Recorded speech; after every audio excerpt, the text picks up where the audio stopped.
नमस्कार दोस्तों, अगर आपके घर में सबमर्सिबल मोटर और उसका स्टार्टर लगा रहेगा, अगर आपके इस तरह स्टार्टर स्टॉप बनने वाला स्टार्टर होगा या किसी के घर में सिर्फ एमसीबी से ऑन करके भी स्टार्टर रहता है, तो जो अलग अलग टाइप के स्टार्टर रहते हैं, ठीक है। मगर आपका मान लीजिए स्टार्टर को आप ऑन करते हैं स्टार्ट बटन से, मगर आपकी जो सबमर्सिबल मोटर है वो पानी नहीं फेंक रही, पानी नहीं आ रहा है, तो उसका क्या रीज़न है इस वीडियो में आपको एक्जैक्टली बताने जा रहा हूँ। तो मान लीजिए ये आपका ये स्टार्टर है, तो यहाँ पे एक स्टार्ट बटन और एक स्टॉप बटन, ये पी बटन है और ये वोल्ट मीटर और ए मीटर, ठीक है। इसको प्रेस करके वोल्टेज चेक कर सकते हो। अब इसके अंदर के पार्ट्स को देख लेते हैं। तो इसके अंदर लगा रहेगा कॉन्टेक्टर टाइप का, ये MK1 टाइप का LNT में कॉन्टेक्टर है।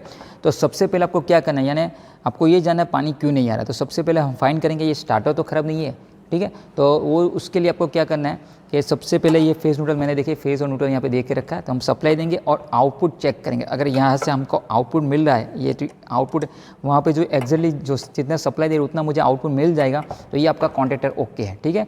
अगर नहीं मिलता तो इसका क्या रीज़न है वो हम जानेंगे। तो सब यहाँ पर मैं मल्टीमीटर का यूज़ करूँगा, ठीक है, आउटपुट वोल्टेज चेक करने के लिए। तो मैं मल्टीमीटर में वोल्टेज पर सेट कर देता हूँ यहाँ पे। इसके बाद मैं इसको यहाँ पे रख देता हूँ जिससे कि वोल्टेज हमें पता चलेंगे। और ये फेज़ न्यूट्रल मैंने यहाँ पे दिया। अभी सप्लाई को ऑन करता हूँ। ये आपकी मोटर यानी स्टार्टर ऑन। अभी मोटर मान लीजिए अभी भी मोटर आपका पानी नहीं फेंक रहा, तो कैसे चेक करना है ये स्टार्टर ओके। तो सबसे पहले हम आउटपुट चेक करेंगे। तो आउटपुट में यहाँ पे वोल्टेज चेक कर सकते हैं आप कॉमन में लगा के, इस तरह से वोल्टेज देखेंगे, ध्यान से देख लीजिए, एक मिनट।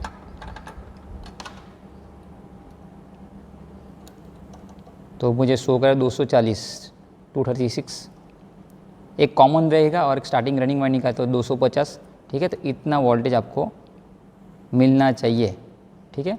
अगर यहाँ पे चेक करिए कॉमन है तो उसमें नहीं शो करेगा, एक कॉमन रहेगा इस तरह से। तो दोनों साइड आपको एक यहाँ पे फेस 200 तो 250 और यहाँ पे भी सेम मिलना चाहिए, यानी ये आपका कॉमन है ब्लू वाला, और ये रेड वाले में और येलो वाले में हमें सप्लाई मिलना है 230 और 250 मिल रहा है, ठीक है। यानी दोनों साइड आपको सप्लाई बराबर मिल रहा है। अगर मान लीजिए यहाँ पे 250 मिल रहा है इस तरह से, और यहाँ पे 220 की जगह मिल रहा है आपको 80 70 60 और कम वोल्टेज मिल रहा है, ठीक है। यानी अभी तो ये यहाँ पे देखिए, ये मैंने आउटपुट यहाँ पे भी चेक कर लेता हूँ। मोटर चालू तो आउटपुट हमें सही से बता रहा है, ठीक है। अगर जैसे मैंने आपको समझाया, अभी मैं बंद कर देता हूँ। अगर मैंने जैसे आपको समझाया कि अगर आपको यहाँ पे आउटपुट चेक कर रहे होंगे और एक किसी जगह पे आउटपुट आपको 70 60 वोल्ट मिल रहा है, अभी ये पूरा स्टार्टर हो गया, आपको जो आउटपुट 200 जैसे मैंने बताया 240 250 मिला दोनों साइड, दो फेस, ठीक है। तो जो हमारा कॉन्सेप्ट है मोटर को घुमाने के लिए दो फेस मिलने चाहिए, तो वो ओके। तो यानी ये पूरा स्टार्टर ओके। मगर कई अगर मान लीजिए कम वोल्टेज आउटपुट 250 की जगह 70 60 वोल्ट मिल रहा है या 100 वोल्ट मिल रहा है, तो फिर आपका ये कैपेसिटर ख़राब हो चुका होगा।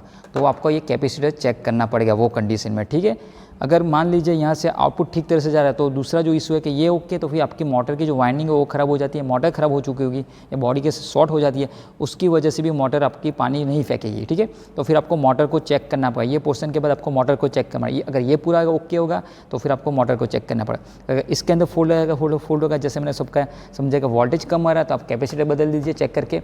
और मान लीजिए फिर भी यहाँ पे आपको आउटपुट नहीं मिला, तो आपको क्या चेक करना है कि यहाँ पे जो इनपुट है, इनपुट कॉन्टैक्ट वो आपको ठीक तरह से मिल रहा है कि नहीं मिल रहा, वो चेक करना है। तो इसके लिए आपको समझना समझेगा, अगर ये आपका इनपुट और आउटपुट नहीं मिला तो उसकी वजह से भी कई बार आपकी मोटर पानी नहीं फेंकती। तो इनपुट आउटपुट चेक करने के लिए हम यहाँ पे मैं जो मैं हमारा मल्टीमीटर है उसको मैं यहाँ पे कंटिन्यू पे सेट करूँगा यहाँ पे, ठीक है।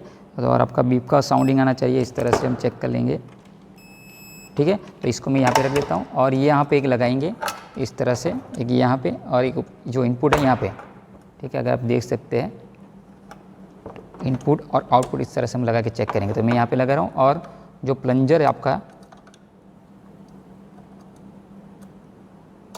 तो बीप का साउंडिंग आ रहा है, ठीक है। तो ये ओके। दूसरा फेस चेक करेंगे, ये भी ओके है। और तीसरा चेक करेंगे,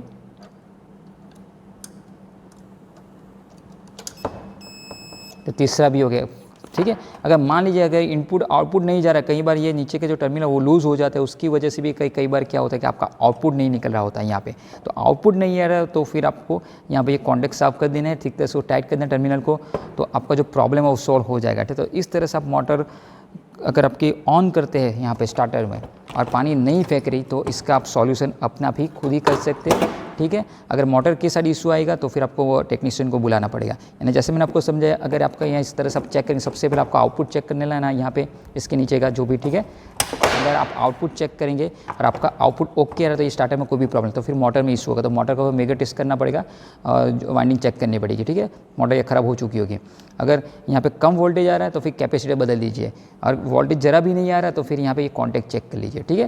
तो इस तरह से आप प्रॉब्लम, जो भी मोटर ऑन करते हैं पानी नहीं आ रहा तो उसका आप सॉल्यूशन इस तरह से कर सकते हैं। तो आई होप दोस्तों ये मेरा वीडियो आपको अच्छा लगा हो, तो चैनल को लाइक और सब्सक्राइब करना बहुत मिलती है। मिलते हैं अगले वीडियो में। Thanks for watching. जय हिंद, जय भारत।